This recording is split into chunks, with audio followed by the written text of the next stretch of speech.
সবাই ভালো আছেন, সুস্থ আছেন। তো আমিও তো মোটামুটি ভালো সুস্থ আছি। তো আজকে আপনাদের নতুন একটা স্টোরি শোনাবো। তার আগে একটাই কথা বলি, আমার নতুন আইডিয়াল স্মার্টফোন কিনছি। তো আইডিয়াল সিটি 100 স্মার্টফোন দেখতে পাচ্ছেন। এই হচ্ছে আমার আইডিয়াল সিটি 100 স্মার্টফোন, ঠিক আছে? তো এটা আমি রিভিউ করছি।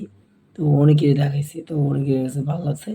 তো ইনশাআল্লাহ আমার এই স্মার্টফোন সম্বন্ধে আপনি জানতে চান, তো ইনশাআল্লাহ অবশ্যই জানাবো। হ্যাঁ? তার আগে একটা বলতে যারা দেখতেছে অবশ্যই সাবস্ক্রাইব করে ভিডিওটি শুরু থেকে শেষ পর্যন্ত দেখবেন। আমার এই স্মার্টফোনটা আমি যে কিনছি এটা কিরকম হইছে কমেন্ট করে দেখেন। ৩ টা ক্যামেরা। আগে যে স্যামসাং যে ক্যামেরা না ঠিক এই ক্যামেরার মতন ৩ টা ক্যামেরা। এখানে একটা ফ্ল্যাশ লাইট আর সামনে তো ফ্ল্যাশ লাইট আছে যে ওগুলো অনেকগুলো বলছি। অনেকের সাথে দেখেন এটা কি দেওয়া হইছে, এটা ম্যাগনেটিক স্পিকার দেখেন না?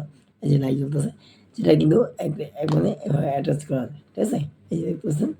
তো এভাবে কিন্তু অ্যাটাচ করা যায়। এটা কিন্তু রিভিউতেও বলছি আমি। ঠিক আছে? তো এই যে দেখেন, দেখছেন? চলতেছে। অটোমেটিক্যালি অ্যাটাচ করে। তো আমরা আজকে অনেকগুলো ফটো স্টুডিও আছে তো, তো আজকে বেশি বড় করব না। দেখেন অফ হয়ে আছে অটোমেটিক। দেখেন অটোমেটিক অফ হয়ে গেছে। সো এই আরকি সবকিছু সিস্টেম আছে। সবকিছুই ব্যবস্থা আছে। মানে এই স্পিকারটার সাথে কিন্তু স্মার্টফোনের সাথে ফ্রি। সো স্মার্টফোনটার হচ্ছে নাম হচ্ছে itel city 100 4G plus smartphone. ঠিক আছে? এটা যদি আমি বলি এটা ২ টা সিম কার্ড সাপোর্ট করে plus ৫১২ GB memory card support করে, হ্যাঁ? আর ১২৮ গিগাবাইট ইন্টারনাল স্টোরেজ আর ৮ জিবি র্যাম। ঠিক আছে? এই আরকি। ১২৮ ইন্টারনাল স্টোরেজ। আর যেটা আমি ভিডিও করতেছি OnePlus Nord N30 5G। এটা কিন্তু 4G, ঠিক আছে? তো এটাতে যেহেতু ভিডিও করতেছি এটা হচ্ছে আপনার 4G আর এটাতে ৮ ১২৮ আর এটা হচ্ছে ৬ ১২৮। সরি ৪ ১২৮, হ্যাঁ ৪ ১২৮ নাকি ৬ ১২৮ খেয়াল নাই। আচ্ছা ৪ ১২৮, হ্যাঁ ৪ ১২৮।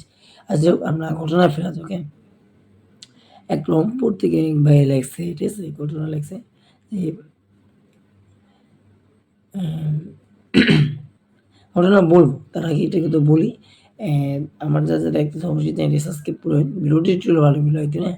কারণ আপনারা যদি লাইক কমেন্ট করেন যে না জান তাহলে কিন্তু আমি শুনতে পারবো না, ঠিক আছে? তো অবশ্যই লাইক কমেন্ট করেন, ঠিক আছে? আর সাবস্ক্রাইব করে দেন অবশ্যই, ঠিক আছে?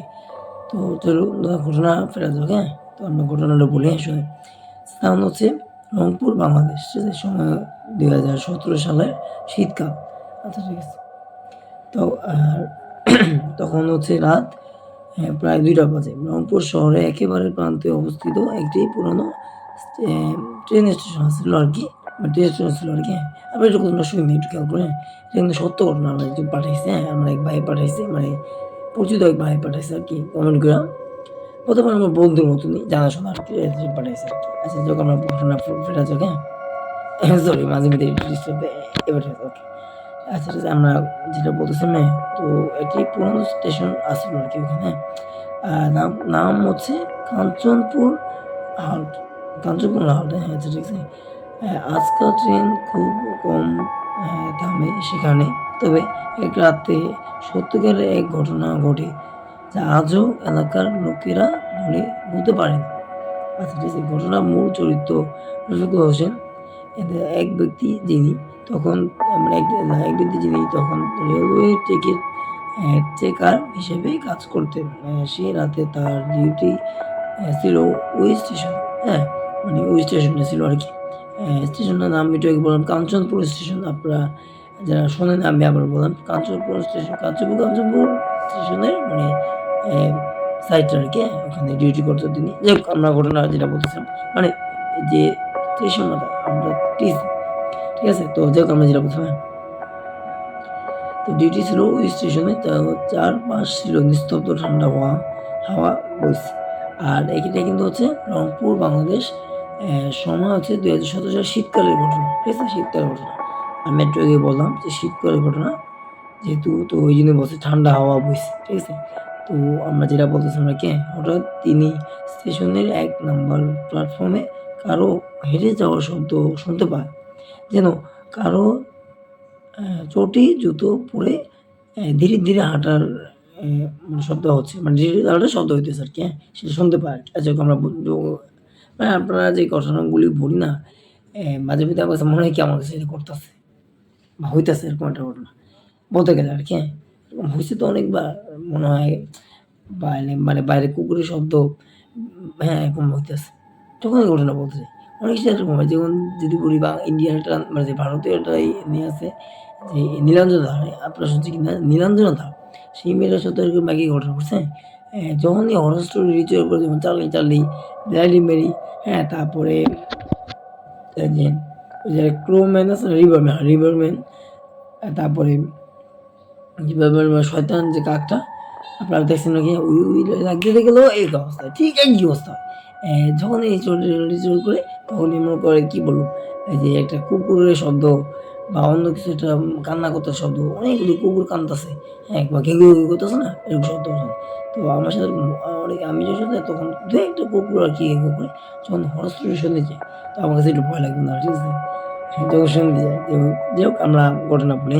আচ্ছা ঠিক আছে, ঠান্ডা পড়েছে তো কোথায় ছিলাম যে, আচ্ছা ঠিক আছে। তো হ্যাঁ, এই যে এখানে দেখছেন হঠাৎ প্ল্যাটফর্মে হাঁটার একটি শব্দ শুনছি, কারো জুতা পরে ধীরে ধীরে হাঁটা শব্দ, তাই তো? আচ্ছা আমরা তারপর পরবর্তী বলি। হ্যাঁ, তিনি ভেবেছিলেন হয়তো কোনো যাত্রী দেরি করে আসছে, মানে আসছেন আর কি, আসছেন আর কি। হ্যাঁ, কিন্তু আশেপাশে, আচ্ছা আমরা পড়ি, হ্যাঁ, আমরা ক্যামেরা দিকে না, একটু পড়ি আপনার শুনুন, হ্যাঁ। আশেপাশে কোনো আশেপাশে কোনো ট্রেন তো আসার কথা নেই। তিনি ভেবেছেন হয়তো কোনো যাত্রী দেরি করে এসেছে বা আসছে, কিন্তু আশেপাশে তো কোনো ট্রেন তো আসার কথা নেই। হ্যাঁ, উঠে দাঁড়িয়ে সামনে তাকালেন, কেউ কিন্তু শব্দ থামেনি, বরং আরো কাছে আসছে। হঠাৎ তিনি স্পষ্ট দেখতে পেলেন, হ্যাঁ, এক সাদা শাড়ি পরা বৃদ্ধা মহিলা, মাথায় কাপড় ঢাকা, মুখ স্পষ্ট নয়, ধীরে ধীরে ট্রাকের উপর দিয়ে হেঁটে আসছে।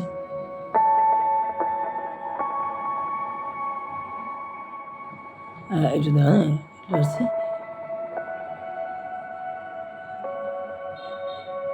রফিকুল সাহস করে এই যে তারপরে রফিকুল সাহস করে জিজ্ঞেস করলেন, হ্যাঁ, যে মা আপনি কোথায় যাচ্ছেন?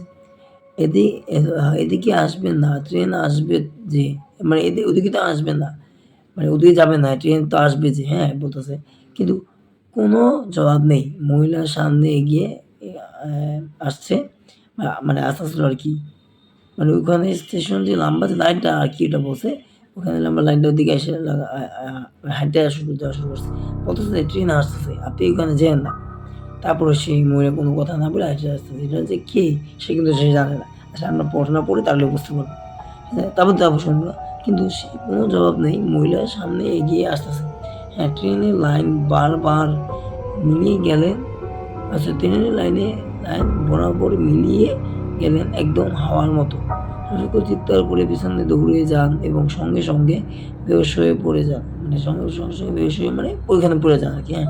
আর তারপর বলছে, পরদিন সকালে তাকে স্টেশন মাস্টার অচেতন অবস্থায় উদ্ধার করেন। হ্যাঁ, পরে জানা যায় বহু বছর আগেই সেই স্টেশনের কাছে এক ট্রেন দুর্ঘটনায় প্রাণ হারান। তার মানে বৃদ্ধা ট্রেন দুর্ঘটনায় প্রাণ হারান। আচ্ছা, তারপর হচ্ছে কি তারপর খুব সহজ কথা, এই যেটা হয় আর কি। তারপর শুনে যে তারপর তারপর থেকে, হ্যাঁ, মাঝে রাতের বেলা সেই বৃদ্ধা মহিলা আর কি সাদা শাড়িতে দেখা যায়, বা সাদা কাপড়ে দেখা যায় আর কি, কাফানি কাপড় আর কি, হ্যাঁ, দেখা যায় আর কি।